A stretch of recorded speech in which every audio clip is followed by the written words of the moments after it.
জঙ্গলের ঝোপঝাড়ে লুকিয়েছিল দুই হরিণ শাবক।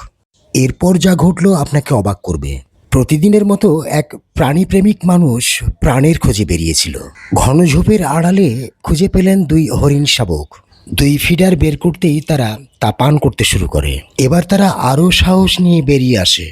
দিন যেতে যেতে ভয় বদলে জন্ম নেয় বিশ্বাসে। শেষমেশ শাবক দুটিকে তার খামারে নিয়ে যত্ন নেওয়া হয়। এই যত্ন নেওয়া আর তদারকিতে দুই হরিণ শাবকের আপনজনে পরিণত হন।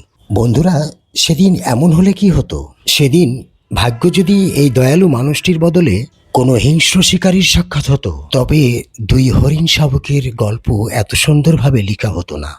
জীবনের মোড় কখন বদলে যায় কেউ জানে না।